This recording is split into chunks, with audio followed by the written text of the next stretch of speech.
ઓમ શ્રી ગણેશાય નમઃ. જય શ્રી કૃષ્ણ મિત્રો. પવિત્ર નવરાત્રિ ચાલી રહી છે અને આ નવરાત્રિમાં આપણે મા દુર્ગાની કથાઓ સાંભળી રહ્યા છીએ. તો આજે પાંચમું નોરતું છે અને આજે આપણે પાંચમા નોરતાના દિવસે સ્કંદ માતાની વાર્તા સાંભળીશું. આ પાંચમું નોરતું સ્કંદ માતા અને મા છિન્નમસ્તિકા માને સમર્પિત છે. તો પૂરા ધ્યાનથી મનથી વિડીયો વાર્તા સાંભળજો અને સારો લાગે વિડીયો તો લાઈક શેર કરજો. આ ચેનલને સબસ્ક્રાઈબ કરવાનું મિત્રો ભૂલશો નહીં. અને જો વાર્તા ગમે તો કમેન્ટ બોક્સમાં માતાજીનું નામ પણ જરૂર લખજો. નવરાત્રિના પાંચમા દિનમાં સ્કંદ માતા મહારાણી, જેનું મમતા રૂપ છે ધ્યાય જ્ઞાની ધ્યાની. કાર્તિકેયને ખોળામાં લઈને કરે છે અનોખો પ્રેમ, પોતાની શક્તિ દીધી એમને કરે રક્ત સંચાર.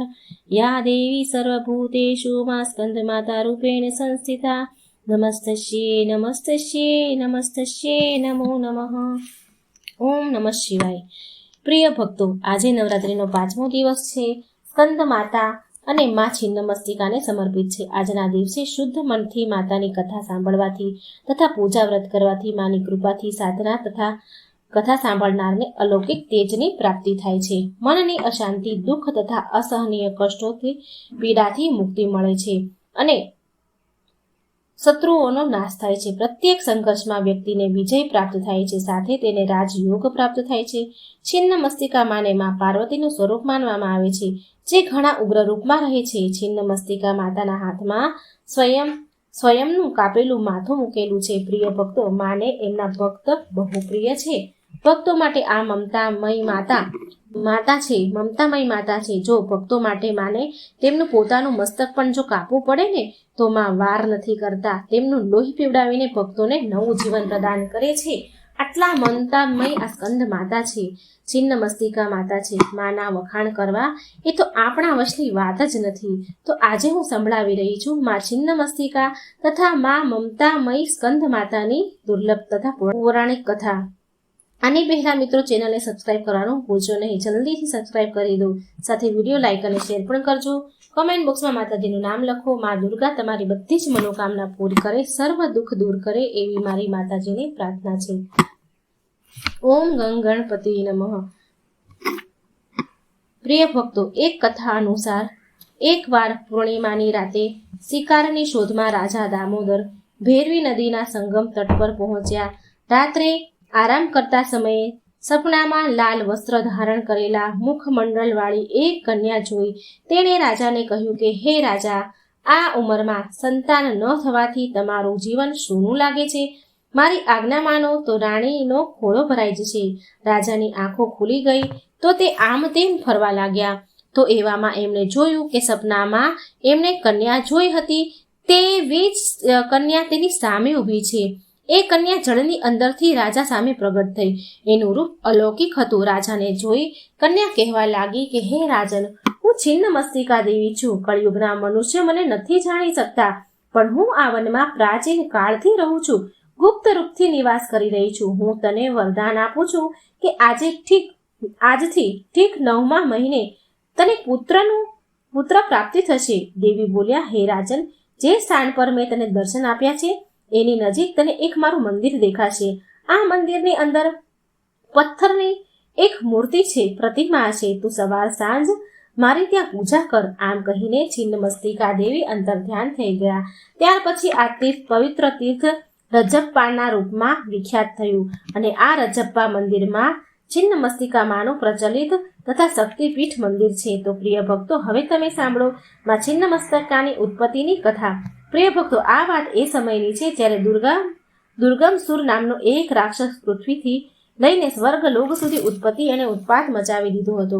તેનો વધ કરવા માટે માતા એની સાથે યુદ્ધ કરે છે. જ્યારે માતા દુર્ગમસુર સાથે યુદ્ધ કરી રહ્યા હતા તો દુર્ગમસુરના વિરુદ્ધ યુદ્ધ દરમિયાન દુર્ગમસુરના એક પ્રમુખ સેનાપતિ, જેનું નામ અઘોરાસુર હતું, તેણે બહુ ઉત્પાત મચાવી રાખ્યો હતો. માટે દેવી શક્તિમાં વજ્ર યોગિનીનું રૂપ લીધું અને રાક્ષસનો વિનાશ કરવા માટે યુદ્ધમાં આવવા એમની 64 જોગણીઓનું તેમને આહ્વાન કર્યું અને યોગિનીઓ ત્યાં ઉપસ્થિત થઈ ગઈ. 64 યોગિનીઓ ત્યાં ઉપસ્થિત થઈ. યોગિનીઓએ મળીને ત્યાં મોજૂદ અસંખ્ય રાક્ષસોનો વધ કર્યો અને તેનું લોહી પીવા લાગ્યું. અને મા યુદ્ધના મેદાનમાં નૃત્ય કરવા લાગ્યા. બધા જ રાક્ષસોનો નાશ કરી દીધો. હવે જ્યારે મા પ્રચંડ નૃત્ય કરી રહ્યા હતા તો તે દેવોને જલ્દી આભાસ થયો કે જો માતાનું આ નૃત્ય રોકવામાં નહીં આવે તો આ નૃત્ય જલ્દી સંસારનો વિનાશ કરી દેશે. દેવોએ સમાધાન માટે ભગવાન બ્રહ્માજીને પ્રાર્થના કરી. બ્રહ્માજીએ રસ્તો બતાવ્યો કે માત્ર કામ જ ક્રોધને વશમાં કરી શકે છે.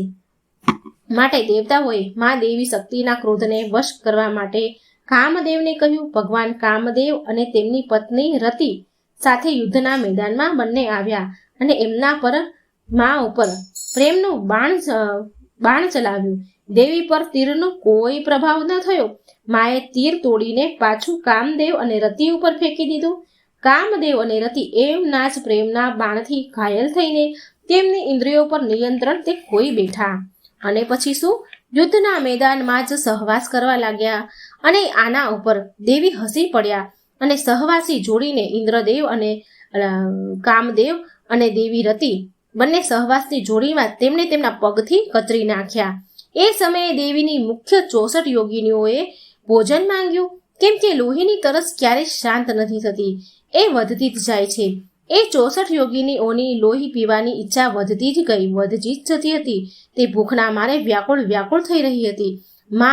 માથી ભોજન માંગવા લાગી, લોહીની માંગ કરવા લાગી, કેમ કે તે યુદ્ધ કર્યા પછી ભૂખી અને થાકેલી હતી. 64 જોગણી માં દુર્ગા ભવાનીએ વિચાર્યું કે હું સમસ્ત પ્રાણીઓના ભૂખ મટાડવા વાળી છું, ભોજન પ્રદાન કરું છું, તો શું હું મારી પોતાની યોગિનીઓને આવી રીતે ભૂખી છોડી દઈશ? નહીં. હવે માએ તેનું માથું કાપ્યું અને એનું લોહી 64 યોગિનીઓને આપ્યું. જેવું જેમણે એનું માથું કાપ્યું કે તેના માથામાંથી લોહીની 3 ધારા ફૂટી. 3 ધારાએ યોગિનીના મુખમાં ગઈ અને એક ધારા જે માના હાથમાં એમનું શર હતું, માથું હતું કપાયેલું, તો એમાં જઈ પડ્યું. જેવી 64 યોગિનીઓએ લોહી પીધું તો તે બધા જ પ્રકારની ભૂખ અને તરસથી આત્મા બાંધના આનંદથી ભરાઈ ગઈ. આત્મા બોધ થઈ ગયો. ત્યાર પછી દેવીએ પોતે લોહી પીધું અને આત્મા સાક્ષાત્કાર પ્રાપ્ત કર્યો અને એમણે સ્ત્રોત પાછો ખેંચી લીધો. આવી રીતે આદિશક્તિ છિન્ન મસ્તિકા બની ગયા. સંસાર કામ કે વાસના, ઈચ્છા, ધન, સંપત્તિ વગેરેની પાછળ પણ આ આનંદ નથી આપી શકતું. આનું પરિણામ માત્ર દુઃખ જ હોય છે. રતિ અને કામદેવને કચરીને દેવી છિન્નમસ્તિકાએ સ્પષ્ટ સંદેશ આપ્યો છે કે પ્રિય ભક્તગણો, બીજી કથા અનુસાર કહેવાય છે કે એક વારમાં છિન્નમસ્તિકા 2 સખીઓ હતી જેની જયા અને વિજયા નામ હતું. એની સાથે મંદાકિની નદીમાં સ્નાન કરવા માટે ગઈ. સ્નાન કરતા સમયે માની બંને સખીઓને બહુ તેજ ભૂખ લાગી. સખીઓએ માને વારંવાર માં પાર્વતીને પાસે ખાવાનું માંગે છે. માએ થોડી વાર વાટ જોવા માટે કહ્યું. સખીઓની ભૂખ તો વધતી જ ગઈ. કહેવાય છે કે ભૂખની પીડાથી સખીઓનો કલર કાળો થવા લાગ્યો હતો. જ્યારે સખીઓને નમ્રતાપૂર્વક માં પાર્વતીને કહે છે, જયા અને વિજયા માં પાર્વતીને એકદમ નમ્રતાથી કહે છે કે હે પાર્વતી, માં તો ભૂખ્યા બાળકોને રાહ જોયા વગર ભોજન પ્રદાન કરે છે. દૂધના રૂપમાં લોહી પીવડાવીને એના બાળકને મોટા કરે છે. આવા વચન સાંભળીને માં પાર્વતીએ એક પળની વાટ જોયા વગર તેમનું માથું ખડકથી કાપી નાખ્યું. કાપેલું માથું એમના જમણા હાથમાં આવી ગયું અને 3 લોહીની ધારા વહેવા લાગી.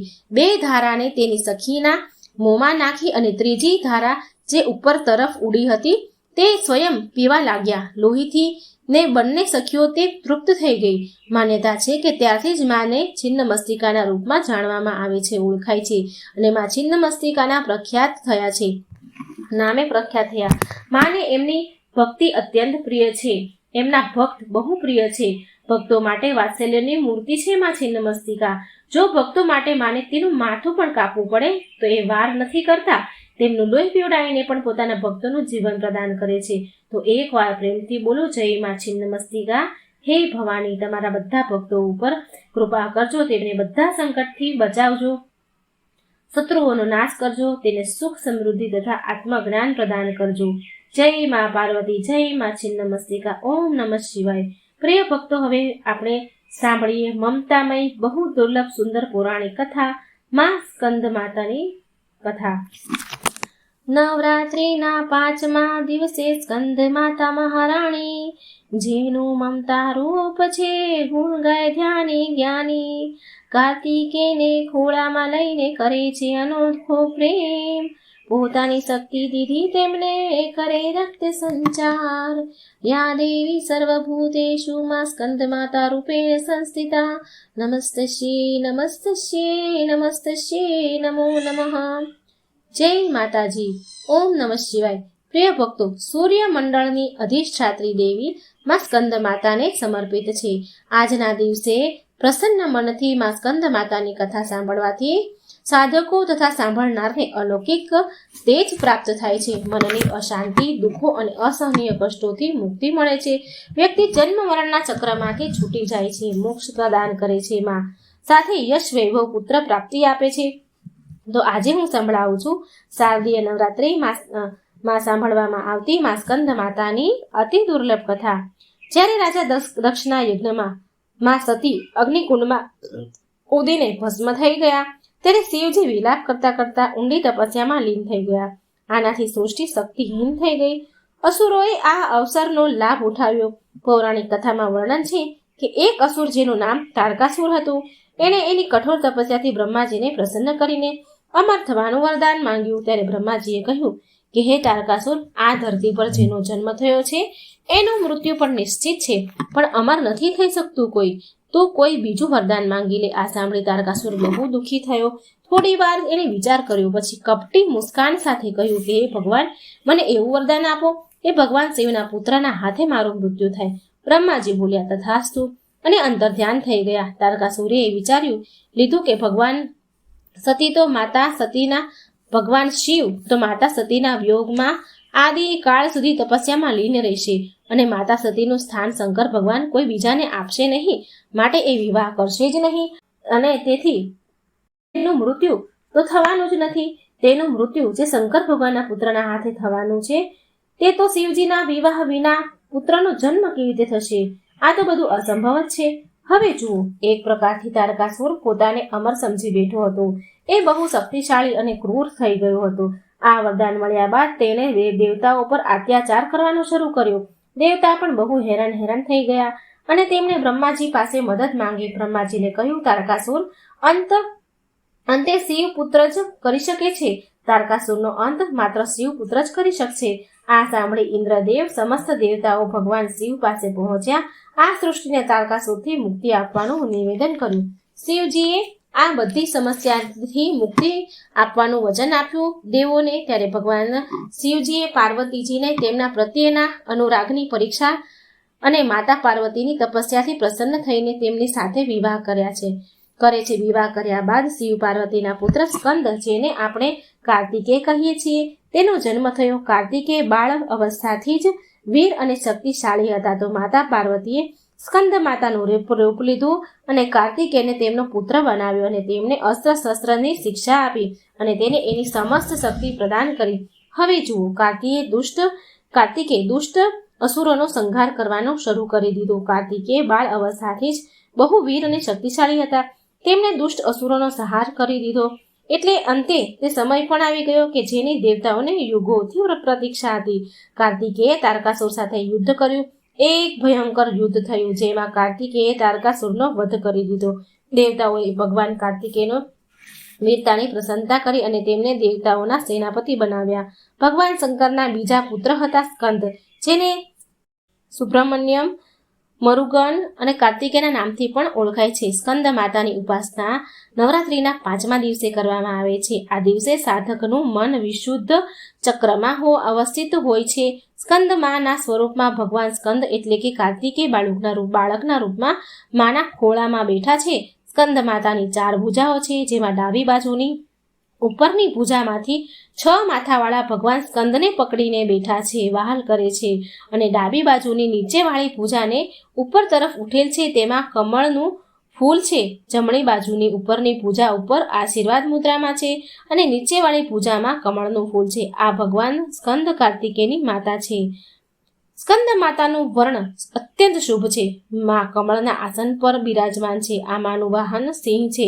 આ કારણથી આ માને પદ્માસના દેવી પણ કહેવાય છે. સ્કંદ માતા આ સૂર્યમંડળની અધિષ્ઠાત્રી દેવી છે. તેમના ઉપાસક અલૌકિક તેજ અને ક્રાંતિયુક્ત હોય છે. એમની પાસે એક અલૌકિક પ્રભા મંડળ અદ્રશ્ય ભાવથી સદા બનેલું રહે છે, જે એની સદા રક્ષા કરતું રહે છે અને એના યોગ મોક્ષનું નિર્વાહ કરે છે. નવરાત્રિના પૂજનમાં 5મા દિન શાસ્ત્રોમાં પુષ્કર મહત્વ બતાવવામાં આવ્યું છે. આ ચક્રમાં અવસ્થિત મનવાળા સાધકના સમસ્ત બ્રહ્મક્રિયાઓ અને વિતવૃત્તિઓના લોપ થઈ જાય છે. એ વિશુદ્ધ ચૈતન્ય રૂપની તરફ આગળ વધે છે. તેનું મન સમસ્ત સંસારની માયાના બંધનોમાંથી વિમુખ થઈ જાય છે. પદ્માસના માતા સ્કંદ માતાના સ્વરૂપમાં પૂરી રીતે વિલીન થઈ જાય છે. આ સમયે સાધકને પૂર્ણ સાવધાની સાથે અગ્રસર થવું જોઈએ. તેનું પૂરું ધ્યાન સ્કંદ માતાના રૂપમાં એકાગ્ર ચિત્ત રાખતા પૂજા વિધિ વિધાન વગેરે કરવું જોઈએ. સ્કંદ માતાની ઉપાસનાથી ભક્તની બધી જ ઈચ્છાઓ પૂરી થાય છે. આ મૃત્યુ લોકમાં જ તેને પરમ શાંતિ અને સુખનો અનુભવ કરાવે છે. માં એના માટે મોક્ષ દ્વાર સ્વયં ખુલી જાય છે. માં સ્કંદની ઉપાસના બાળ સ્વરૂપ સ્કંદ ભગવાનની ઉપાસના પણ સાથે જાતે જ થઈ જાય છે. આ વિશેષતા માત્ર આ માતાની જ પ્રાપ્ત થાય છે. સ્કંદ માતાની ઉપાસના કરવાથી મન પવિત્ર થાય છે અને મોક્ષનો માર્ગ સરળ થઈ જાય છે. સમસ્ત દુઃખોનો સાગરથી મુક્તિ મેળવી જાય છે. આ માની ઉપાસના સારો ઉપાય છે મોક્ષ પ્રાપ્તિ માટે. આના જેવો બીજો કોઈ ઉપાય નથી. સ્કંદ માતાની ઉપાસનાથી ભક્તને મનની શાંતિ સુખ પ્રાપ્ત થાય છે અને એ બધા દુઃખોને કષ્ટને થી મુક્તિ મેળવે છે. સ્કંદ માતાની ઉપાસનાથી ભક્તને મોક્ષની પ્રાપ્તિ થાય છે. વ્યક્તિ જન્મ મરણના ચક્રમાંથી છૂટી જાય છે, પરમ આનંદને મેળવે છે. સ્કંદ માતાની ઉપાસનાથી ભક્તની બધી જ મનોકામના પૂરી થાય છે. ધન સંપત્તિ યશ અને વૈભવ મેળવે છે.